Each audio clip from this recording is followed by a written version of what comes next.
Selamat siang Pak, perkenalkan nama saya Roberto Marbun. Saya dari kelas reguler 3A, Prodi Ekonomi Pembangunan. Pada video kali ini saya akan menjelaskan tentang topik pada pertemuan ke-9. Baiklah, saya akan memulainya. Yang pertama adalah pusat pertumbuhan. Pusat pertumbuhan dapat diartikan sebagai wilayah atau kawasan yang pertumbuhan ekonominya sangat pesat, sehingga dijadikan sebagai pusat pembangunan atau pusat pertumbuhan. Di setiap negara atau daerah pasti memiliki pusat pertumbuhan yang berbeda-beda, dan itu disesuaikan dari kebijakan pemerintah. Dan di Indonesia sendiri, pusat pertumbuhan diadakan di atau terletak di daerah-daerah atau kota-kota besar seperti kota Jakarta, Surabaya, Medan, Makassar, dan juga Kalimantan. Keberhasilan dari pusat pertumbuhan ekonomi di wilayah-wilayah tertentu tidak terlepas dari faktor-faktor yang mendukung, seperti faktor sumber daya alam, sumber daya manusia, lokasi, fasilitas yang penunjang, sosial budaya, dan juga topografi. Dan di Indonesia sendiri, pusat pertumbuhan yang paling besar berasal dari kawasan industri. Dengan kawasan industri ini, Indonesia diharapkan mampu untuk mensejahterakan atau memakmurkan masyarakat Indonesia. Topik yang kedua adalah biaya produksi. Di dalam menjalankan sebuah industri atau perekonomian pasti memiliki yang namanya biaya produksi.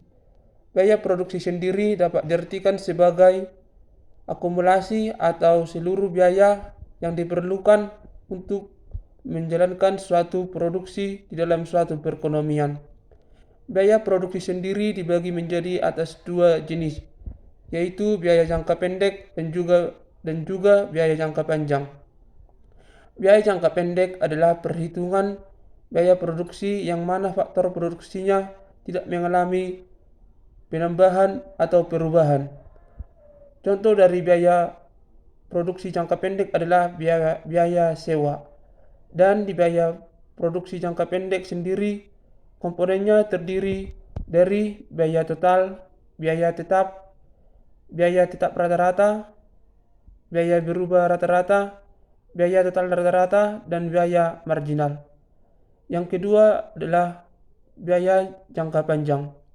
Biaya produksi jangka panjang adalah biaya yang perhitungan produksinya dapat mengalami perubahan, dan komponen dari biaya jangka panjang ini adalah seperti biaya total, biaya variabel, biaya rata-rata, serta biaya marginal. Yang ketiga adalah strategi promosi pemasaran atau SPP. Di dalam suatu perekonomian, jika sudah terjadi atau berlangsung suatu produksi, maka tujuan akhirnya adalah melakukan promosi atau pemasaran. Dan di dalam promosi atau pemasaran ini pasti mengejar yang namanya target. Dan keberhasilan untuk mengejar target ini ada beberapa langkah yang harus dilalui. Setidaknya ada 6 langkah yang perlu dilalui agar mencapai target yang diinginkan.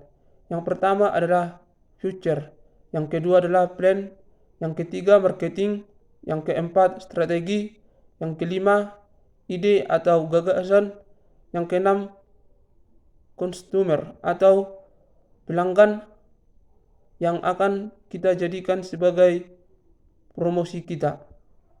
Demikianlah yang dapat saya sampaikan pada video kali ini, atau yang saya jelaskan tentang topik pada pertemuan ke-9. Jika ada tutur kata yang salah, saya minta maaf Pak, dan saya ucapkan terima kasih.